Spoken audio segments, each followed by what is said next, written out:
बच्चों, आज हम एक ऐसा अध्याय शुरू करने जा रहे हैं जो कि परीक्षा का हिस्सा ही नहीं बल्कि हर व्यक्ति के जीवन की एक बुनियाद है। हर व्यक्ति को जन्म के साथ कुछ अधिकार मिले होते हैं जो उसे सरकार ही लागू नहीं करती, ना कोई उसे संस्था लागू करती है। जो व्यक्ति को सिर्फ जन्म लेने के तुरंत बाद से ही उसको मिल जाते हैं, तो वो अधिकार हैं मानव अधिकार, जो इसके बारे में आज हम आपको पढ़ाएंगे। तो नमस्कार साथियों, मैं विजय स्वागत करता हूं आपका वर्धन सिविल एकेडमी में। दोस्तों, अब तक आपने मेरा चैनल सब्सक्राइब नहीं किया हो तो प्लीज़ सब्सक्राइब कर लें और आपसे एक रिक्वेस्ट है कि वीडियो को पूरा देखें।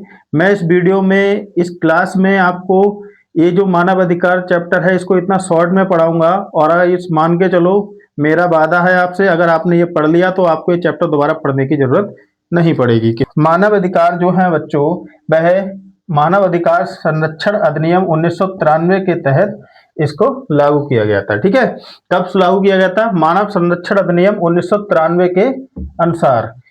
मानव अधिकार संरक्षण अधिनियम में कितने 7 अध्याय और 43 धाराएं हैं।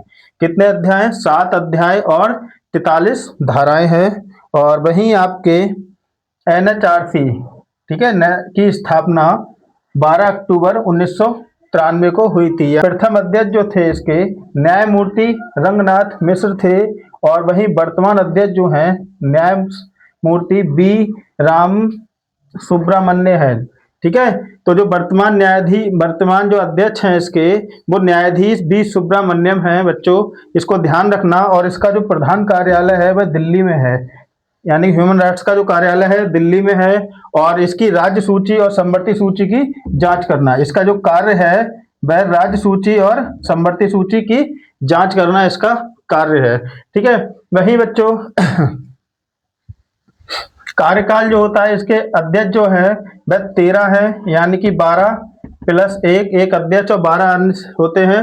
ठीक है, और एक अध्यक्ष होता है, 12 अन्य सदस्य होते हैं। ठीक, तो अध्यक्ष प्लस सदस्य जो है सब मिला के 13 होते हैं, जिसमें एक अध्यक्ष और 12 सदस्य।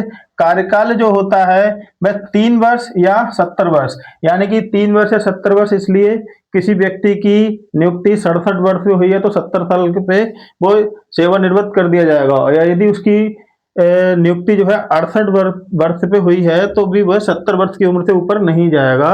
अगर 65 वर्ष की उम्र पे मान लो नियुक्ति हो गई तो भी वह 3 वर्ष तक कार्य करेंगे, चाहे वह 68 के पे ही रिटायरमेंट मिल जाए उनको, यानी 3 वर्ष से ज्यादा वह कार्य नहीं संभालेंगे। इसके बारे में हम डिटेल में आगे आपसे बात करेंगे। और मानव अधिकार के जो आयोग के अध्यक्ष एवं सदस्य जो हैं, इनकी जो नियुक्ति है बच्चों, नियुक्ति राष्ट्रपति करते हैं। और जो मानव अधिकार जो है बच्चों, ये जन्म से प्राप्त होते हैं। ठीक है, ये कब से प्राप्त होते हैं? ये सभी को जन्म से प्राप्त होते हैं। और इसकी जो सार्वभौमिक घोषणा थी वह 10 दिसंबर 1948 को की गई थी। और इसका जो मानव अधिकार का मैग्ना कार्टा है वह UDHR को कहा जाता है। ठीक है, UDHR मतलब यूनिवर्सल डिक्लेरेशन ह्यूमन राइट्स, यानी universal declaration of human rights को मानव अधिकार का मैग्ना कार्टा कहा जाता है। तो बच्चों, इसको याद रखना। ये सारी चीजें आपको मैंने चार्ट के रूप में दिखाई हैं, आगे हम आपको पढ़ाते हैं विस्तार से।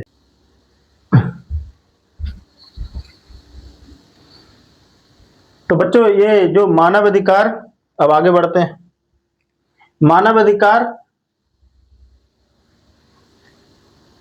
राष्ट्रीय मानव अधिकार, ठीक है, ये किस प्रकार की संस्था है इसके बारे में जान लेते हैं। देखो, राष्ट्रीय मानव अधिकार जो संस्था है ये गैर संवैधानिक संस्था है। ठीक है, गैर संवैधानिक संस्था क्यों है? जिस संस्था का जिक्र संविधान में होता है वह संवैधानिक संस्था होती है, और जिस संस्था का जिक्र संविधान में नहीं होता है वह गैर संवैधानिक संस्था होती है। ठीक है, लेकिन संसदीय विधि द्वारा इसका गठन हुआ है, इसलिए ये विधिक संस्था कहलाती है। ठीक है, तो जिस संस्था का गठन संसदीय विधि द्वारा होता है तो उसे विधिक संस्था कहते हैं। मैं आपको ये चीज समझ में आ गई। ठीक, आगे बढ़ते हैं। मानव अधिकार क्या होते हैं इसके बारे में देखते हैं। मानव अधिकार, मानव होने के नाते प्राप्त अधिकार। ठीक है, यानी कि मानव होने के नाते आपको जो प्राप्त अधिकार है कब से मिलते हैं? आपको ये जन्म से मिलते हैं बच्चों। जन्म से मिल जाते हैं। जिस दिन आपका जन्म हुआ आप 1 सेकंड के आ गए, 1 सेकंड के हो गए, समझ लो आपको मानव अधिकार आपका मिल गए। ठीक, तो ये कैसे होते हैं? जाति, लिंग, राष्ट्रीयता, धर्म आदि के आधार पर बिना भेदभाव के मिलते हैं। इसमें ना जन्म से मतलब, ना जाति से मतलब, लिंग, ना राष्ट्रीयता, कोई भेदभाव इसमें नहीं है। नेल्सन मंडेला का जो कथन है वो है, लोगों को उनके मानव अधिकार से वंचित करना मानवता को चुनौती है। ठीक है, ये आपका कथन आपके एग्जाम में आ सकता है। लोगों को उनके मानव अधिकार से वंचित करना मानवता को चुनौती है। ये कथन किसका है? ये बहुत इंपॉर्टेंट क्वेश्चन है। तो बच्चों मैं आपको इतने शॉर्ट में कराऊंगा, ये सारे क्वेश्चन आपको कहीं ना कहीं जरूर आएंगे।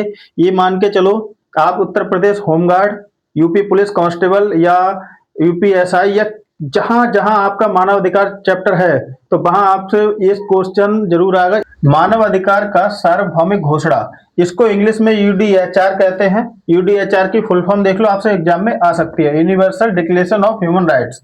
ठीक है, तो जो ये क्या है, ये किसका संयुक्त रूप है? ये international convent on civil political rights का और plus international convent on economic social cultural rights का संयुक्त रूप है। ठीक है, तो आपसे क्वेश्चन आ जाए कि मानव अधिकार जो है किसका संयुक्त रूप, सॉरी यूडीएचआर किसका संयुक्त रूप है?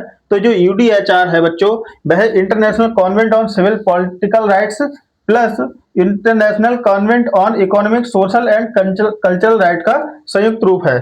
ठीक है, लिख दिया है, दोनों का संयुक्त रूप है। और यूएन महासभा का कब अपनाया गया था? शुरू यूएन महासभा द्वारा यह 10 दिसंबर 1948 को अपनाया गया था। ठीक है, कब अपनाया गया था? 10 दिसंबर 1948 को अपनाया गया था। कौन सी बैठक में? 183वीं बैठक में ये अपनाया गया था। कब? तीसरे सत्र में। ये सारी चीजें आपकी इंपॉर्टेंट है, एक एक लाइन वन लाइनर क्वेश्चन बहुत अच्छे से बनेगा बच्चों। यहाँ पे आपको बता दे रहे हैं, वन लाइनर बहुत अच्छे से बनेगा। आपको यहीं से सवाल आपका गिरेगा, ये सोच लो। मानव अधिकार का जनक किसे कहा जाता है? प्रोफेसर हेनकिन को मानव अधिकार का जनक कहा जाता है। फिर से एक बार समझ लो, मानव अधिकार की सार्वभौमिक घोषणा, इंग्लिश में इसको यूडीएचआर शॉर्ट फॉर्म। क्वेश्चन आ जाए यूडीएचआर की फुल फॉर्म क्या है तब? Universal declaration of human rights. ठीक है, और ये किसका संयुक्त रूप है? तो ये international convent on civil political rights plus international convent on economic social and cultural rights का संयुक्त रूप है। इन दोनों का संयुक्त रूप से यूएन महासभा द्वारा 10 दिसंबर 1948 को इसे अपनाया गया था। ठीक है, और इसमें जब कब तब 183वीं बैठक में अपनाया गया था, तीसरे सत्र में। ठीक है, सत्र पूछ लेगा तो तीसरा रहेगा, बैठक पूछेगा तो 183वीं बैठक रहेगी। मानव अधिकार का जनक पूछ लेगा तो प्रोफेसर हेनकिन को बताना होगा। यूडीएचआर, यूडी यानी कि सार्वजनिक घोषणा जो है मानव अधिकार की, उसमें कुल जो है 30 अनुच्छेद है। और यूएन की जो 183वीं बैठक में इसकी घोषणा हुई थी। कौन सा सत्र था तब? तीसरा सत्र था, तीसरा सत्र था। और जो घोषणा के पक्ष में जो 48 देशों ने मतदान किया था, कितने में थे?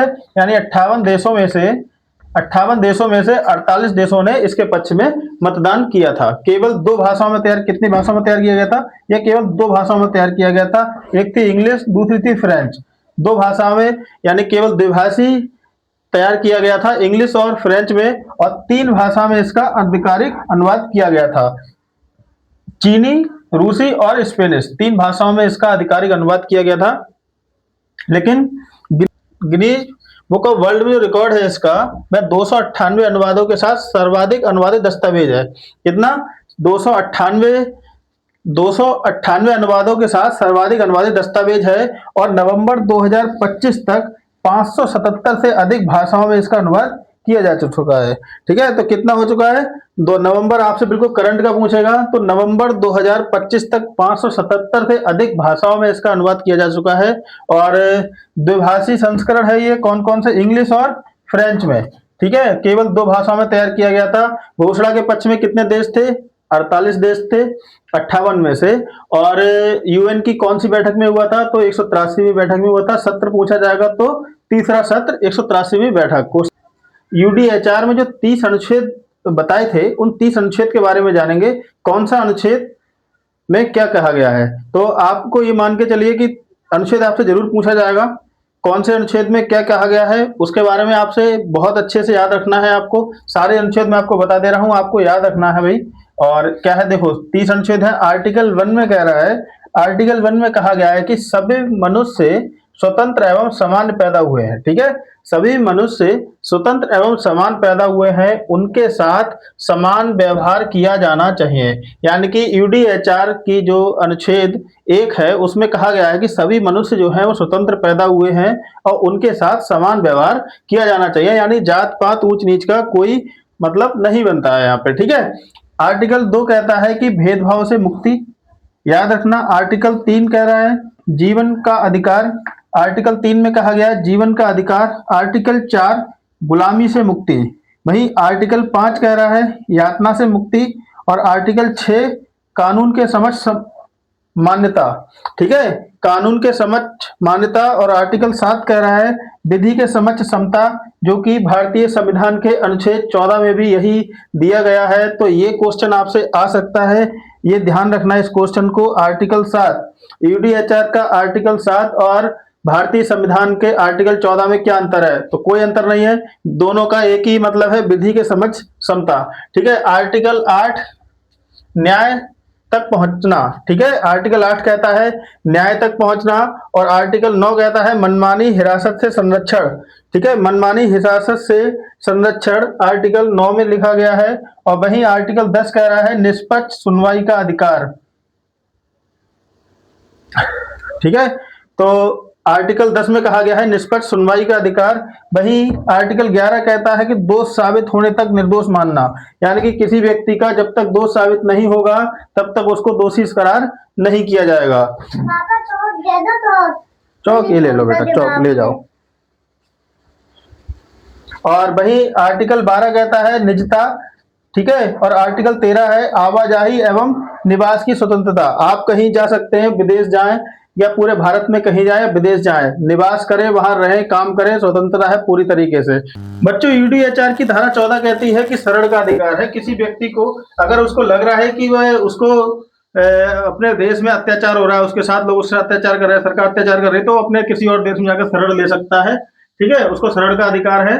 और दूसरी चीज राष्ट्रीयता का भी अधिकार है, किसी और देश की राष्ट्रीयता ग्रहण कर सकता है या भारत की नागरिकता छोड़ भी सकता है। ठीक है, दूसरी चीज है विवाह एवं परिवार को बसाने की। यानी कि आपका मन है शादी करो, मन है नहीं करो, कुंवारे रहो, कोई आपको जवाब जोर दबाव नहीं डालेगा। दूसरी चीज, मन है आपका जिससे शादी करने का, आपको पसंद कोई ऑस्ट्रेलिया की लड़की आ रही है, कोई रशियाई लड़की पसंद आ रही है या अमेरिकन पसंद आ रही है, तो आप उससे शादी कर लो और ला के यहाँ बसा लो। कोई ना आपको ऑस्ट्रेलिया रोकेगा ना आपको भारत रोकेगा। ठीक है, यानी कि आपको विवाह करने और परिवार बसाने की पूर्ण स्वतंत्रता दे रखी है, ये आपके मानव अधिकार में यानी यूडीएचआर में धारा 14 जो आपको कहती है, 16 कहती है कि आप विवाह एवं परिवार बसाओ। ठीक है, संपत्ति का अधिकार है।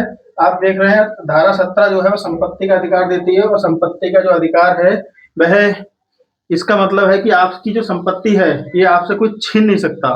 यानी कि कानूनी तौर पे आपसे कोई ठगी कर ले वो अलग बात है, धोखाधड़ी कर ले, लेकिन संपत्ति आपसे कोई छीन नहीं सकता, ये आपके मानव अधिकार में आता है। अगला है 18, यानी कि आर्टिकल 18 है यूडीएचआर का, ये धर्म या विश्वास की स्वतंत्रता है। ठीक है, यानी धर्म आपको इच्छा है कोई सा मानो, आपको कोई पूरी स्वतंत्रता है, जो आपको आपका मन कर रहा है। हिंदू है आप, मुस्लिम बनने हैं, मुस्लिम है हिंदू बनने का, सिख धर्म अपने का, जैन पारसी बुद्ध जो बनने का आपको कर रहा है मन, वो आप बन सकते हो। ठीक है, कोई आपको रोक टोक नहीं है। आर्टिकल 19 कहता है अभिव्यक्ति की स्वतंत्रता है। 20 कहता है शांतिपूर्ण सभा, यानी कि शांतिपूर्ण तरीके से आप कोई भी सभा कर सकते हैं, आपके लिए कोई रोक टोक नहीं है, लिहाजा आप हथियार के साथ सभा नहीं करेंगे। ठीक है, सार्वजनिक, यानी कि 21 कहता है सार्वजनिक मामलों में भाग लेना, जैसे कि मान लो चुनाव होना, चुनाव में आपको शामिल होना है, मतदान करना आदि, ऐसी बहुत सारे काम होते हैं सार्वजनिक, उनको करना है। ठीक है, आर्टिकल 22 कहता है सामाजिक सुरक्षा। ठीक है, आर्टिकल 22 सामाजिक सुरक्षा। आर्टिकल 23 कहता है काम करने का अधिकार। ठीक है, काम करने का अधिकार है, आप कहीं भी, आप पूरे भारत में जाएं, कहीं भी काम करें, कोई आपको नहीं रोकेगा। 24 आर्टिकल 24 है आराम करने का अधिकार, मतलब कि काम कर रहे हैं, बीच में आपको आराम चाहिए, रेस्ट देंगे। ठीक है, 5 घंटे के बाद आपको आधे घंटे 1 घंटे का जो भी रेस्ट मिलेगा, वो उसके लिए अलग धाराएं हैं, अलग अधिनियम बने हुए हैं, वो सब की बात हम यहाँ नहीं करेंगे। ठीक है, बस आप इतना जानो कि आर्टिकल 24 जो है वह आराम का अधिकार देता है यूडीएचआर के तहत। ठीक है, वहीं आगे करते हैं। आर्टिकल 25 जो है पर्याप्त जीवन स्तर का अधिकार देता है, और आर्टिकल 26 है वो शिक्षा का अधिकार देता है। ठीक, और शिक्षा का अधिकार उधर भारतीय संविधान में भी दे रखा है और यहाँ पे भी दे रखा है, दोनों चीजें। ठीक, और मानव अधिकार यानी कि आर्टिकल 27 कहता है संस्कृति, कलात्मक और वैज्ञानिक जीवन में भाग लेने का संस्कृति, कलात्मक और वैज्ञानिक जीवन में भाग लेने का अधिकार है। आर्टिकल 28 कहता है स्वतंत्र एवं निष्पक्ष दुनिया का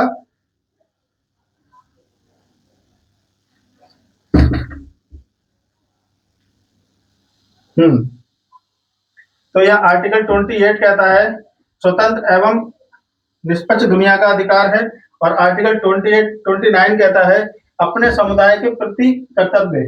ठीक है, अपने समुदाय के प्रति कर्तव्य है। और आर्टिकल 30 कहता है मानवाधिकार जो है वह हस्तांतरणीय है। ठीक है, और एक इम्पोर्टेंट है लाइन, किसी भी व्यक्ति अथवा संस्था को यूडीएचआर से प्राप्त अधिकार को छीनना या नष्ट करना मानवाधिकार के विरुद्ध है। यानी कि किसी व्यक्ति के यूडीएचआर द्वारा जो अधिकार दिए गए हैं उनको नष्ट नहीं किया जा सकता है। अभी तक आपने यूडीएचआर की धाराओं को पढ़ा था, ये सभी धाराएं जो देखी थी। यूडीएच की कितनी धाराएं हैं, तो 30 धाराएं हैं। अब चलते हैं आगे। इसमें जो है सबसे ज्यादा एग्जामिनर जो है सवाल वो यहाँ से बनाता है। धारा कभी उठाई कभी नहीं उठाई, इसका कोई औचित्य नहीं है, लेकिन ये एग्जामिनर क्या है सबसे ज्यादा सवाल यहाँ से बनाता है। राष्ट्रीय मानवाधिकार आयोग, इसके गठन के बारे में देखो बच्चों, मैं आपको एक चीज और बता दूं, अगर आपके पास किसी ने ये पुराना पढ़ रखा है तो उसका डाटा जरूर अपना अपडेट कर लेना, क्योंकि अगर अपडेट करेंगे क्योंकि अपडेट डाटा ही इसका पूछा जाएगा। ठीक, तो जो गठन है इसका वह 12 अक्टूबर 1993 को हुआ था। मैं पीछे भी इसको रिपीट कर चुका हूँ, फिर से मैं बता रहा हूँ। गठन जो है इसका 12 अक्टूबर 1993 को हुआ था। और संरचना कुछ इस प्रकार है कि एक इसका जो अध्यक्ष होता है वह एक अध्यक्ष होता है। ठीक है, और जो 5 पूर्णकालिक सदस्य हैं और 7 पदेन सदस्य हैं। 2019 से पहले यहाँ 4 सदस्य थे। ठीक है, जिसमें अब क्या हुआ, पहले 4 थे, 2019 के बाद एक महिला सदस्य को इन्होंने बढ़ा दिया है। ठीक है, तो ये ध्यान रखना कि मानवाधिकार आयोग की जो संरचना है उसमें मानवाधिकार आयोग के जो सदस्य हैं उनमें एक महिला सदस्य को 2019 के बाद बढ़ाया गया है। ठीक है, तो इस प्रकार टोटल जो संख्या हो गई वह 13 सदस्य हो गए। ठीक है, यानी कि 12, इस तरह का क्वेश्चन आएगा, 12 सदस्य प्लस एक अध्यक्ष।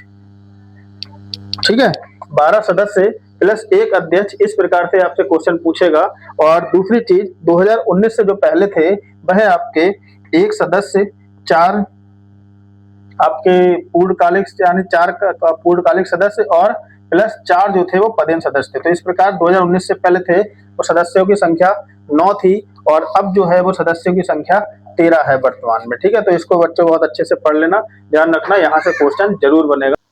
बच्चों अभी आपने देखा था कि जो राष्ट्रीय मानव अधिकार आयोग है इसकी संरचना में एक तो एक अध्यक्ष होते हैं, ठीक है, और 5 पूर्णकालिक सदस्य होते हैं और 7 जो हैं वह पदेन सदस्य होते हैं। ठीक है, तो कैसे कैसे होते हैं, कौन से होते हैं और वो किस पद के अधिकारी होते हैं उसके बारे में चर्चा कर रहे हैं। ठीक है, तो ये है जो 5 पूर्णकालिक सदस्य जो हैं वह सुप्रीम कोर्ट या हाई कोर्ट का अवकाश प्राप्त या वर्तमान न्यायाधीश को बनाया जा सकता है। ठीक है, और 2 सदस्य जिन्हें मानव अधिकार की विशेष जानकारी हो।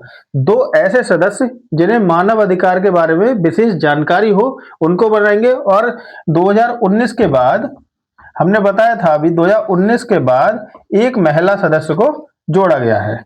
ठीक है, एक महिला सदस्य को 2019 के बाद जोड़ा गया है। तो ये सब मिला के कुल मिला के हो गए 5 आपके सदस्य जो कि पूर्णकालिक सदस्य है। अब देखते हैं पदेन सदस्य कौन कौन से हैं। तो जो पदेन सदस्य हैं वो 7 हैं, जिसमें आपके रहेंगे SC ST के एक SC के सदस्य, एक ST आयोग के। ठीक है, SC ST आयोग के अध्यक्ष हो सकते हैं, अल्पसंख्यक आयोग का अध्यक्ष होगा एक। ठीक है, एक अल्पसंख्यक आयोग के एक अध्यक्ष होंगे, राष्ट्रीय महिला आयोग का अध्यक्ष, OBC आयोग का अध्यक्ष, दिव्यांगजन आयोग और बाल अधिकार संरक्षण आयोग का अध्यक्ष। 5 पूर्णकालिक सदस्य जो है वो ध्यान रखना, सुप्रीम कोर्ट मैंने शॉर्ट में लिख दिया है एससी और एससी।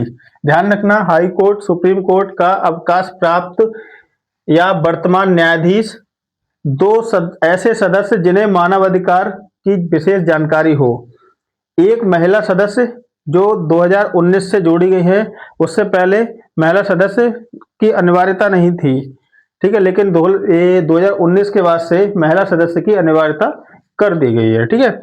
ऐसे ही बढ़ते हैं आगे, क्वेश्चन किस प्रकार पूछेगा आपसे, तो एक जो अध्यक्ष है वो किस पद का होना चाहिए, तो आपको बता रहा हूं कि अध्यक्ष जो है पूर्व न्यायाधीश या मुख्य या अन्य न्यायाधीश, ठीक। अब अध्यक्ष और सदस्यों की नियुक्ति को देख लेते हैं। अध्यक्ष एवं सदस्यों की जो नियुक्ति है वह राष्ट्रपति द्वारा की जाती है। किसके द्वारा की जाती है बच्चों? राष्ट्रपति के द्वारा की जाती है। अध्यक्ष और सदस्यों की नियुक्ति कैसे की जाती है? 6 सदस्यीय समिति की सिफारिश पर, ठीक है, यानी कि 6 सदस्यीय समिति जो है उसकी सिफारिश पर की जाती है, और जो 6 सदस्यीय समिति है उसका अध्यक्ष कौन होता है? वह प्रधानमंत्री होता है, ठीक है।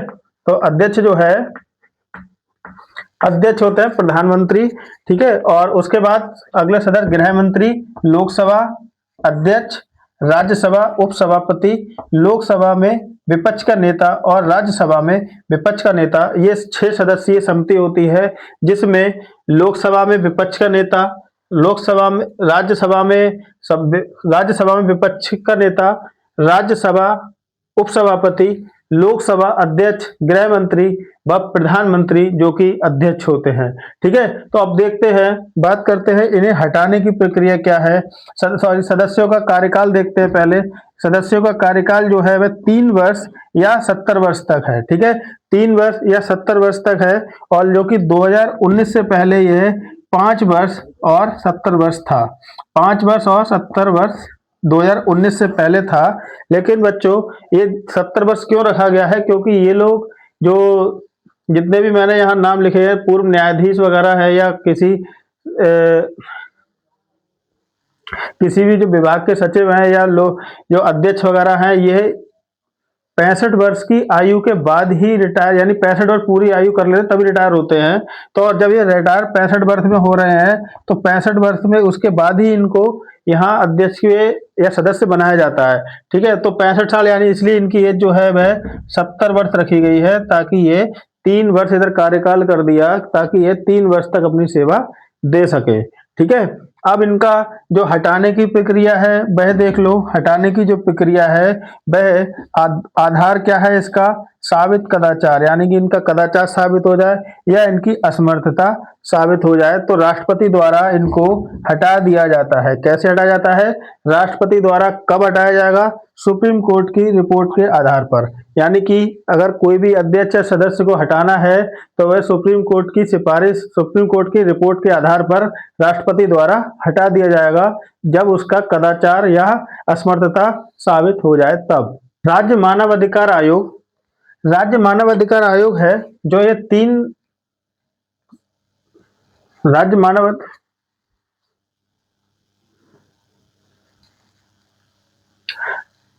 मानव अधिकार आयोग किस प्रकार बनता है इसको देखते हैं। देखिए, राज्य मानव अधिकार आयोग जो है, इसमें क्या है? एक अध्यक्ष होता है, एक सचिव होता है, ठीक है, और 2 सदस्य होते हैं। तो अध्यक्ष जो होते हैं वो हाई कोर्ट के जो रिटायर्ड न्यायाधीश होते हैं, ठीक है, इनको अध्यक्ष बनाया जाता है। सचिव एक ही रहता है, सही। और जो सदस्य हैं वो हाई कोर्ट का वर्तमान या रिटायर्ड न्यायाधीश या मानव अधिकार के विशेषज्ञ, ठीक है, या मानव अधिकार के विशेषज्ञ या हाई कोर्ट या के वर्तमान या रिटायर्ड न्यायाधीश को इनका सदस्य बनाया जाता है।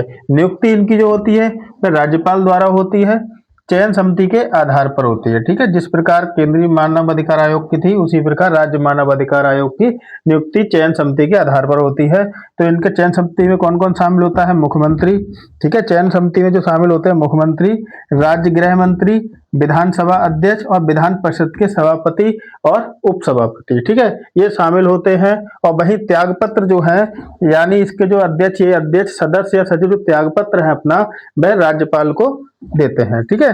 किसको देते हैं? राज्यपाल को देते हैं। तो मेरे बच्चों यहाँ से सवाल जरूर आएगा, तो उसको जरा ध्यान पूर्वक आप पढ़ना है इसको अच्छे से।